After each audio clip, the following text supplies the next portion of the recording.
I was in my kitchen making tea when my phone lit up with 47 notifications in less than 3 minutes. It was our family WhatsApp group, and my dad had just written, "She's been handling the account. Where else could the money go?" Then came the screenshot, a bank statement with my name, my login, my credentials. Someone had circled the withdrawals in red. Someone else typed, "We trusted you." I read every message. I didn't reply, not yet. Because I already knew something they didn't. That screenshot was a trap, and they had walked right into it themselves. My name is Danielle Brooks. I'm 34 years old, and I've spent most of my life being the person in my family who holds everything together without anyone noticing. I work as a mid-level accountant at a small logistics company. Nothing dramatic, nothing glamorous, but steady. Numbers have always made sense to me in a way that people often don't. There's clarity in a spreadsheet. There's logic in a transaction record. You either balance or you don't. In my family, I was always the responsible one. The one who helped my parents navigate paperwork, manage joint accounts, and deal with the problems everyone else avoided. While my brother got praised for showing up once in a while, I was the one quietly renewing insurance documents and tracking household expenses every single month. I wasn't flashy, I didn't need applause, but I had something that mattered more than compliments. I had discipline, I had patience, and I had the habit of keeping detailed records of everything I touched because I knew someday someone might question me. I grew up believing that if you showed up for your family, they would show up for you. That loyalty was a two-way street, that the people who watched you work hardest would also be the first to defend you. I held on to that belief for 34 years. It lasted exactly one night after my father typed those 4 words into a group chat. If you've ever been the one who carries your family quietly while others collect the credit, you already know how this feels before I even finish telling it. I'm not talking about the loud, obvious betrayals. I'm talking about the slow kind. The kind where people stop seeing you as a person and start seeing you as a resource, where you become useful but not valuable, where your presence is expected but never truly appreciated. And when something goes wrong, you're the easiest one to point at, because you were always there, because you were always involved, because trusting you was so convenient that questioning you feels just as easy. If that lands somewhere real for you, make sure you're subscribed, because this story and stories like it deserve to be heard out loud. Have you ever been accused of something you didn't do by your own family, by people who were supposed to know you better than anyone? Hit like or tap hype if you've ever had to stand alone and defend your own name. Because what happened next changed how I see family forever. It started on a Tuesday evening. My dad sent a message to the family group saying money was missing from the joint household savings account, the one I had been managing for almost 2 years, the one I set up the online access for because no one else wanted to deal with it. He didn't call me, he didn't text me privately, he didn't ask me to explain. He went straight to the group and wrote, "She's been handling the account. Where else could it go?" My brother responded within 60 seconds. "I always thought something felt off." That was all he wrote. 6 words, no evidence, no context, just enough to fan the fire. Then came the screenshot. Someone, and I still don't know who posted it first, shared a cropped image of the account statement. Multiple withdrawals, all logged under my credentials. My name circled in red marker like I was a suspect in a crime board. I typed a response. I tried to explain that I managed the account, yes, but that every transaction had a purpose. I tried to say that the screenshot didn't show the full picture. Nobody cared. Messages kept coming. "Just admit it. We won't even be mad if you're honest. Why would the bank show your name if it wasn't you?" The humiliation wasn't quiet. It wasn't private. It was spread across every branch of my family tree in real time, on a screen, permanent and public. I stared at my phone for a long time that night. Then I put it face down on the table. I stopped typing. I stopped explaining. Because I realized in that moment that my words meant nothing to them. They had already decided. And the only thing that was going to undo this was not emotion. It was evidence. The days that followed, were some of the hardest I've lived through. My mother stopped answering my calls. Not once, not twice, every single time, straight to voicemail or just ringing endlessly in my ear while I sat in my apartment alone. I could hear the silence of my own kitchen, the refrigerator hum, the faint buzz of the streetlight outside my window. Those sounds became the background noise of being cut off by the people who raised me. I wasn't invited to a family dinner that weekend. I found out through a cousin's Instagram story. They were all there, laughing, eating, living as if I didn't exist. My brother told people I had always been jealous of him. He said this was my way of getting back at the family. He wasn't whispering it either. He was saying it openly, building a story around the accusation, decorating it with details that had nothing to do with the truth. Then it got worse. My dad removed me from all financial access to the joint account before I could even pull the full transaction history myself. He did it quietly, without telling me. I logged in one morning and found my access revoked. No warning, no email notification, just a locked door where there used to be a window. In the WhatsApp group, they started using words like legal action. Right there, in the same chat where my aunts shared birthday greetings and my cousins posted memes. Now it was full of words like lawyer and police report and recover the funds. As if I wasn't still a member of the group. As if I wasn't reading every single word. A cousin messaged me privately. She meant well, I think. She wrote, "Just apologize, it'll blow over. You know how your dad is." I stared at that message for a long time. She was asking me to confess to something I hadn't done. She thought that was the practical solution, that my dignity was a small price for peace. I didn't reply to her either. Then my brother added something new. He began dropping hints in conversations that I had debt problems, that I had been struggling financially, and this explained everything. None of it was true. I had no debt. My finances were clean, but a lie repeated confidently enough starts to grow legs. My extended family shifted. I could feel it even through a screen. Responses to my messages went cold. The warm check-ins stopped. When I did hear from anyone, it was awkward, stilted, full of careful pauses. And then came the line that hit me hardest of all. My dad posted in the group, "We trusted her like family, and this is what she did." I read that sentence 3 times, maybe 4. We trusted her like family, as if I was an outsider they had generously welcomed in, as if I was someone they had done a favor by including, as if 34 years of showing up, of being the one who stayed, of doing the work no one else wanted to do, had amounted to nothing more than a temporary trust that I had now broken. I was family. I didn't need to be trusted like it. I was it. That night I cried. I won't pretend I didn't. The grief was real and heavy and sharp. It sat in my chest like something broken. But by morning, something had shifted in me.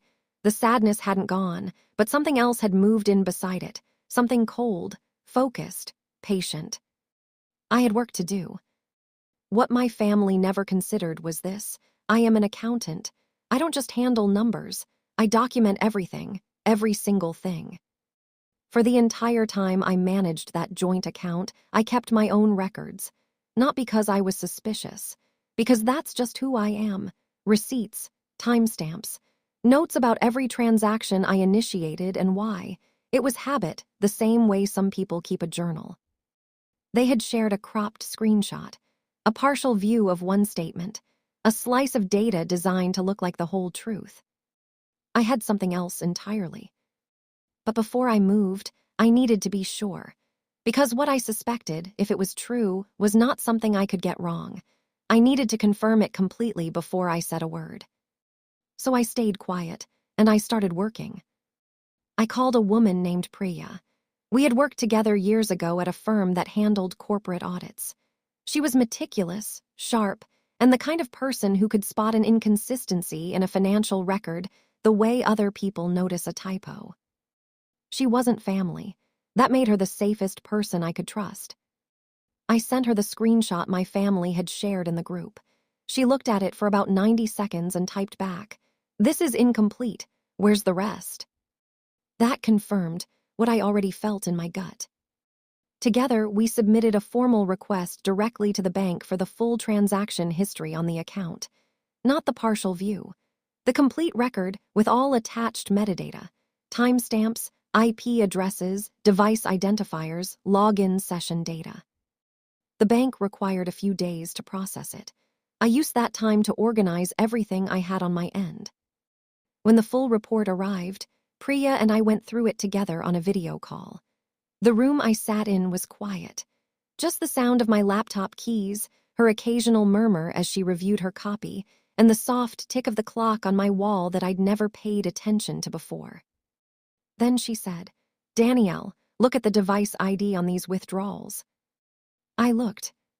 Every single withdrawal that had been circled on that screenshot, every transaction flagged as suspicious, every amount my family believed I had stolen was logged from the same device. One device, and it was not mine.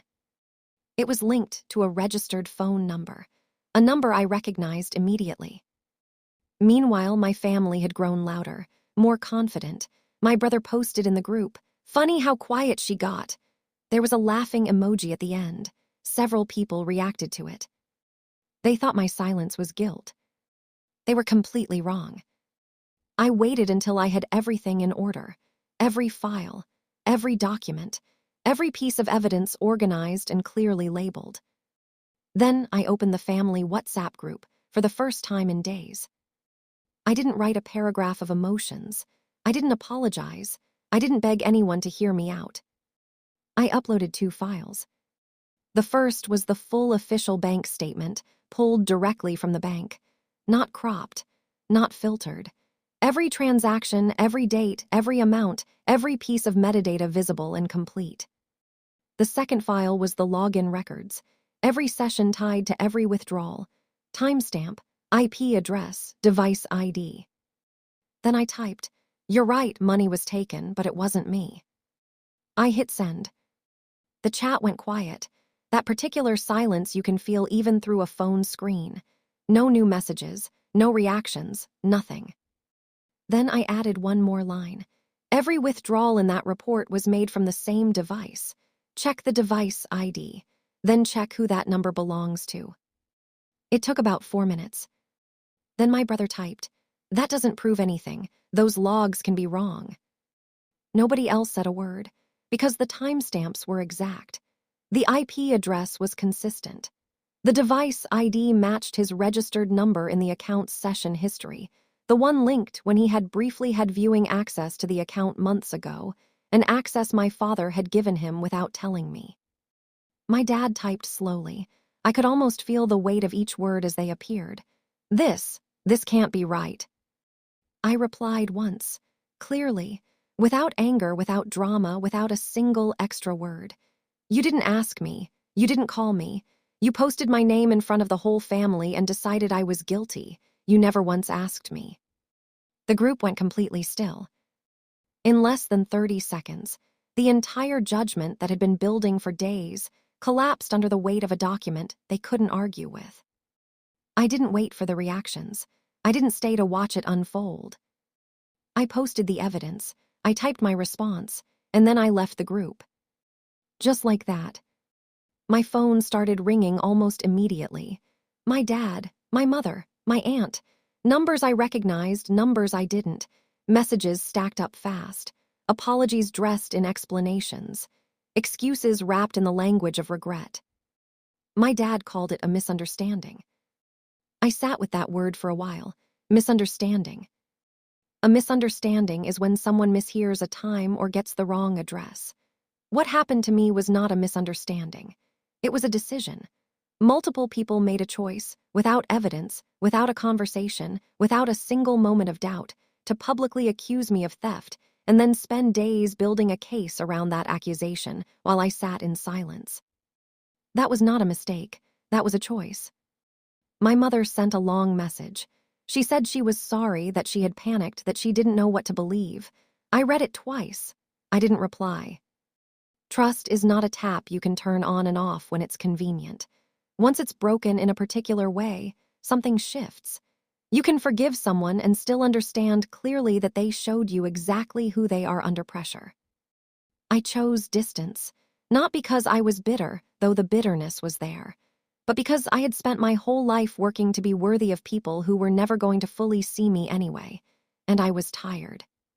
For the first time in my adult life, I stopped trying to earn my place. And I realized something I hadn't expected. The truth didn't just clear my name. It showed me something more important than that. It showed me who each person in that group really was the moment they believed they had permission to turn on me. Some people you grieve, and then you let them go. This story is about being falsely accused by the people who are supposed to know you best. It's about holding yourself together when everyone around you has already written your ending. If you've ever stood in that position, accused by family, questioned by the people you gave the most to, know that you are not alone and you are not wrong for refusing to apologize for something you didn't do. Drop your story in the comments. I read them. Other people read them too. And sometimes just seeing that someone else went through it and made it out is enough to get through your own day. If you believe the truth always finds its way out, no matter how long it takes, no matter how loud the accusations get, subscribe for more real stories like this one. And tap hype to help this story reach someone who needs to hear it today. Sometimes the hardest part of being falsely accused isn't the moment the lie is exposed. It's the quiet that comes after, when you sit with the full picture of who doubted you and how fast they did it. But your value has never lived in their belief. It lives in your truth, in the records you kept, in the silence you held, in the dignity you refused to give up even when it would have been easier to collapse. Stay strong, stay patient. Don't let a false accusation write your story. And if this stayed with you today, share it with someone who needs that reminder right now.